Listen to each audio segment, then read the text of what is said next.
Hello guys, again. This is your service, Mr. KGB Crypto. Magandang madaling araw sa inyong lahat. Tanghali man o hapon, magandang gabi, magandang umaga. Kung anong oras man ito ninyo napapanood. This is Mr. KGB Crypto. Ang petsa ngayon ay December 9, Sabado, 2023. 3:54 AM na. So hinintay natin to kasi hindi pa naman tayo naantok. I-stay ko na para bukas walang hindi na alam mo yun kasi marami tayong asikasuhin bukas ang ating mga traditional business. So one of my business is build and sell, IT company and so on so forth basta. Yun na yun. Direct selling. So yun. By the way, okay, meron tayong 32. Refresh nga ulit natin. Medyo maganda ang galawan ngayon. All-time high si si AXS. Sa lumipas na ilang buwan mula nung nakaraang taon. So kaya meron na tayong 266 dito. Okay, restake na natin yung 33. Sayang din yan, mga 13 mil siguro yan. Sa current price. Parang chinek ko kaninang umaga or kaninang tanghali. Okay. So meron na tayong 35 14. Okay, punta na tayo sa Ronin, Katana Ronin chain. Claim lang natin ang ating kaperahan dito. All time high din itong Ronin, guys. Talagang right timing ba? Pero syempre, ulitin ko, sa akin lang po ito ha. Hindi ko sinasabing gayahin nyo ako. Okay? Siyempre, pera nyo yan. Buhay nyo yan. Risk nyo yan. So, Tuloy ba tayo? Check natin ang mga pangyayari. Grabe guys sa crypto. Halos green lahat. Ito lang yung hindi. Halos green lahat. So, yung mga nangyaring negative sa crypto na mga update about dun sa senador ng US na gusto ipa-abolish or parang wag nang payagan yung crypto. Parang ganun. Kasi nagagamit lang sa mga war crime, yung mga terrorist funds, sa mga nuclear funds ng North Korea, ng Hamas. Yan yung mga balita ngayon Hindi na yan bagong bagay. Sabihin, nangyari na yan before na laging tinitira si Bitcoin at that time. Yun yung mga bear market na kasagsagan ng bear market, bull market, tapos sinisiraan, tapos gano'n. So hindi na yung bagong bagay. Dati nga ilang beses, alam nyo ba ilang beses na binan ng China yung mga Bitcoin na yan. Pero ayun, pati Bitcoin mining. Kaya wala, hanggang ngayon dyan naman. Hindi na yung bago sa akin. Mga ganyan.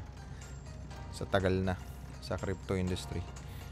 Kaya ang lang dyan na kumikita ng malaki yung mga diamond holder, yun talagang walang alisan. Basta syempre secured lang yung wallet nyo. Kasi ngayon AI na, lalo na pag nauso yung guys, pag nahalo at nagsama yung quantum computing, kasi sa IT sa amin ganun yung mga quantum computer, yung match si AI, wala na, kaya na i-crack lahat ng pinakamalalim na password, kahit ilang pa yan, kahit yung mga password ng nuclear. Kaya yun, maingat sila ngayon sa ganun. By the way, napakwento na naman tayo. Tapos na ba tayo? Dami ko kasing sinasabi. Farm na tayo, farm. Okay, ay. Meron na tayo dito 26,788. At madadagdagan pa yan. Minsan nalilimutan ko maging guys, yung pero yung parang energetic. Kasi sa akin walang halong bola-bola. Parang, alam mo yun, wala nang halong poweran. Okay. Asa na tayo? Tapos na tayo sa ating task for today. 4 minutes, tapos na. So, calendar ng Forex. Kanina, nag-Forex tayo kahit papano. May news pala, 9 AM Kahit papano kanina, nag-profit naman tayo sa Forex. Okay, ito naman. Okay naman siya. Mag-green ba? Ayan yung gusto ng mga trader. Dumadami ang mga trader guru. Ito kakaad lang ng Binance dito. Ito sa JTO na to. Kaya sumipa yan. Check nga natin to habang wala naman tayo ginagawa. Check natin. So sino ba to? Naka 144 agad siya sa ranking. Solana to yo. Isa sa Solana blockchain yung gamit niya. Okay, staking reward. Meron din silang total volume liquidity. Parang ganun. Ano ba tong L na to? Nalimutan ko na yan. So may mga reward kasi yan pag nag-stake ka. Parang ganun. Yung kabuang kita nung exchanger or nung platform, meron ka pa dun additional reward. Parang ganyan. So mag-earn ka dyan. Okay. Yan. Pwede ka mag-stake. So check natin yung galawan nito kung ayan, meron siya 1 billion supply, nasa 115 million pa lang yung naka-circulate sa kanya. So bagong-bago lang to, December 8 lang. Bagong-bagong token to. Si Binance naman kasi hindi basta-basta mag-a-add yan ng token ng walang use case. Kumbaga wala siyang naambag sa hindi kakaiba, kumbaga ganun. So hindi siya basta-basta nag-a-add kasi maraming team din yan ng maraming token na gusto mapunta kay Binance, pero syempre hindi ganun basta-basta ma-add doon. Kaya ayun, yung isa kong kakilala na whales na may-ari ng token nag-apply dyan. Maraming hinihingi sa kanya ng mga documents. Tapos parang 150 Bitcoin at that time yung hinihingi, or parang ganun, 150 Bitcoin para ma-add ka lang dyan. Sana ba tayo? Not confirmed nun hindi ko sure, pero parang yun yung pagkakatanda ko. Okay.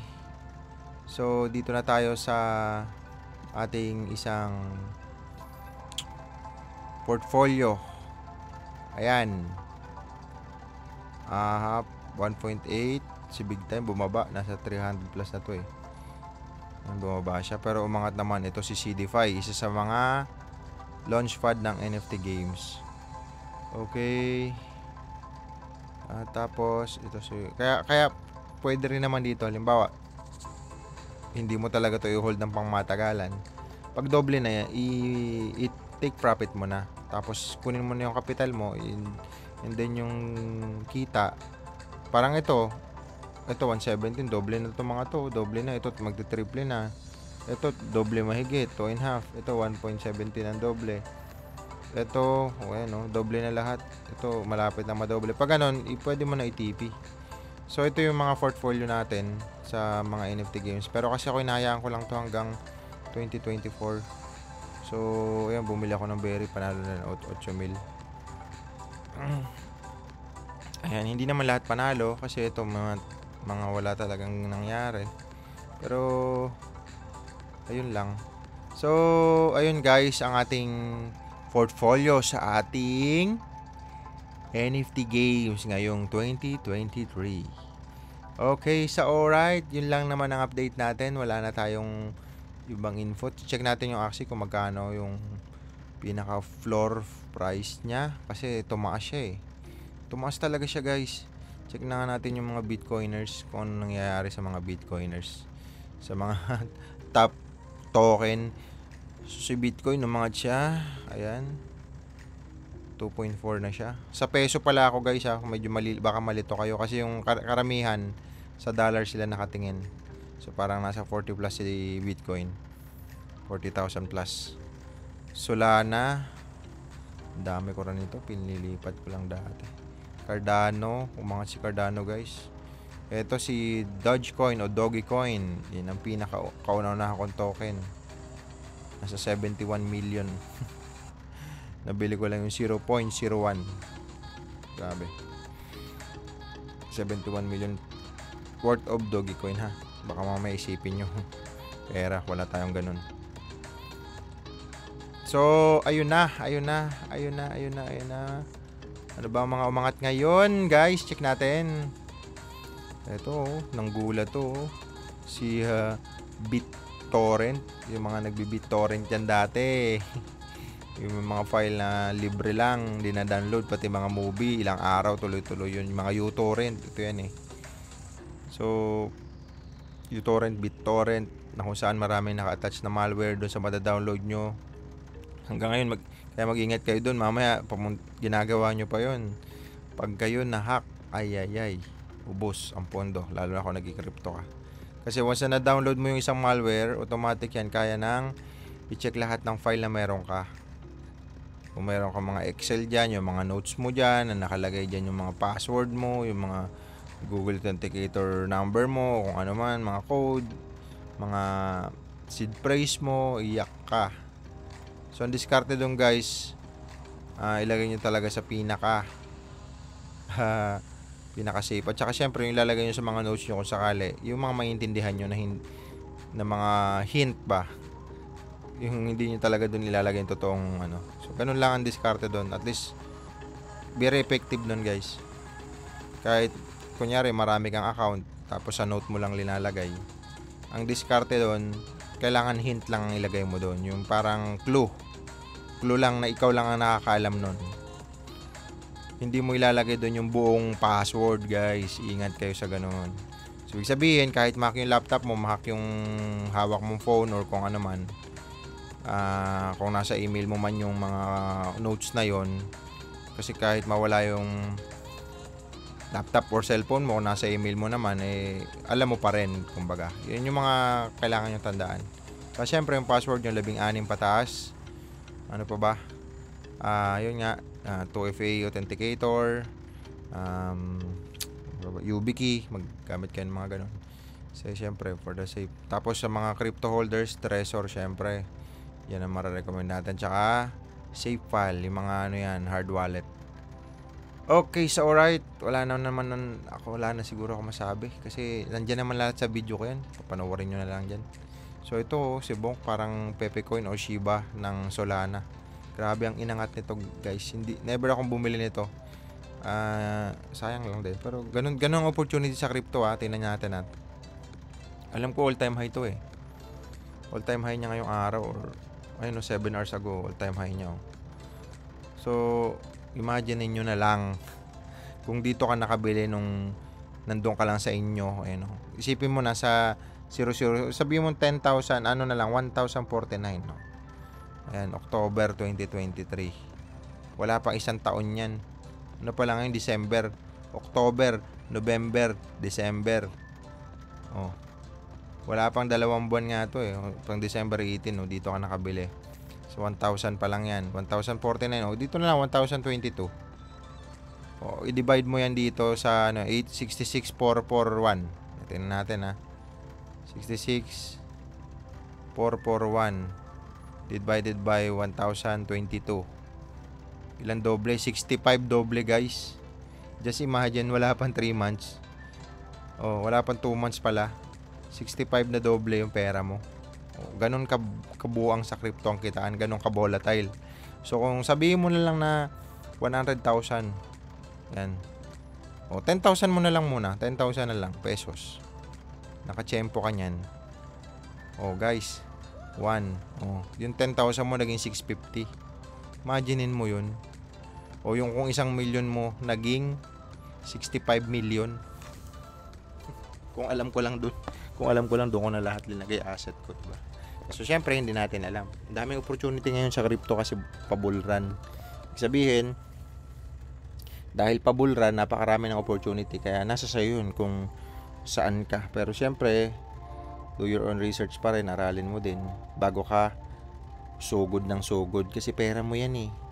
Tsaka huwag ka maging greedy. Mamaya, pag nakita mong panalo ka, dagdag ka na naman. Nakita mong panalo ka, dagdag ka na naman. Iyak ka dyan pag biglang bumagsak ang crypto. So, mangyayari niyan, ikukwento mo na lang. Sayang, noon ganito ako, noon puro na lang mga mga nakaraan ang maikikwento mo. Puro panghihinayang. So, ito, meron ng market cap si Bitcoin or cryptocurrency industry or mundo ng crypto. Meron 95 trillion. Grabe, 2%, 2.6%. Natatandaan nyo, nag-start tayo, nasa 70 lang yan. Kaya, ayun, tingin ko madadagdagan yan. Matatalo nito si gold sa market cap. Pinaka market cap na galawan niya. So, ayun lang. Ito marami. Yung mga sinasabi kong kategorya ng mga bawat token. Kanya-kanyang use case yan. Kanya-kanyang narrative. Kanya-kanyang Kung ano man, basta. Ayan, categories. Ito sa FTX, ito yung nahuli. Si Luna, ay si yung FTX, si Sam Bankman-Fried. Ayan yung mga token niya. So, iba. Ito mga meme coin yan. May meme coin season din meme coin. May NFT season din. So, kadalasan after mag-pump si Bitcoin, yung iba nag-TP na, lilipat yan sa mga altcoin kasi bibili sila ng asset. Parang ganun. Mas marami mag-multiply.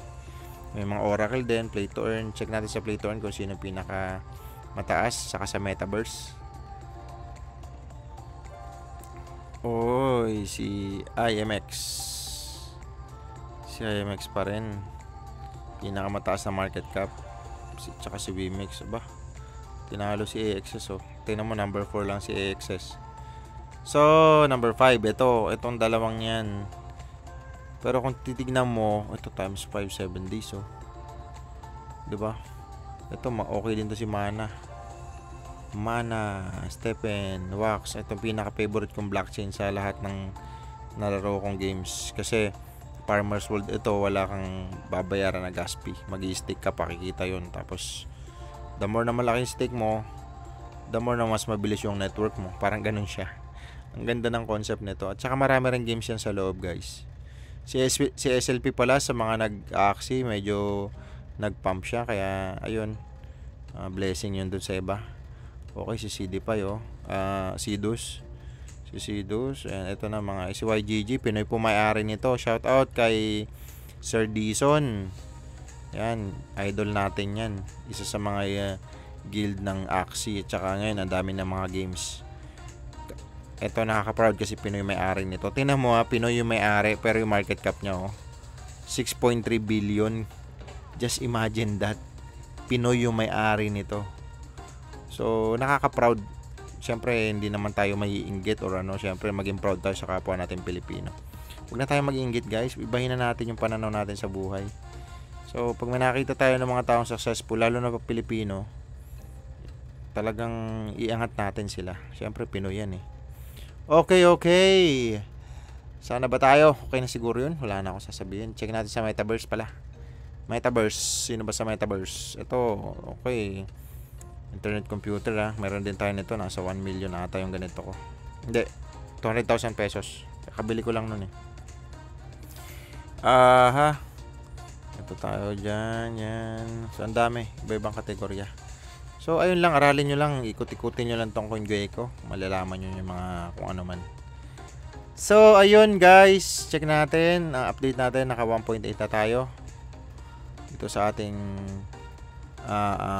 NFT game journey 2023. So, hindi ko to withdrawin. Hayaan ko lang yan sa ating mga wallet, saka sa mga exchanger. At ayun, tingnan natin up to 2024 sa after ng halving kung anong mangyayari sa crypto. So, maraming salamat sa inyo, guys. At yun lang, wala na akong sasabihin sa mga hindi pa subscriber. Mag-subscribe naman kayo sa aking channel. Joke. Kahit di kayo mag-subscribe, manood na lang kayo. Siyempre, joke pa rin. Mag-subscribe kayo sa aking channel at i-hit nyo na rin ang notification bell para lagi kayong updated sa ating mumunting channel. Maraming salamat sa inyong lahat. See you tomorrow. Mga Lods, thank you sa laging present. Salamat sa inyo. Thank you. Bye-bye.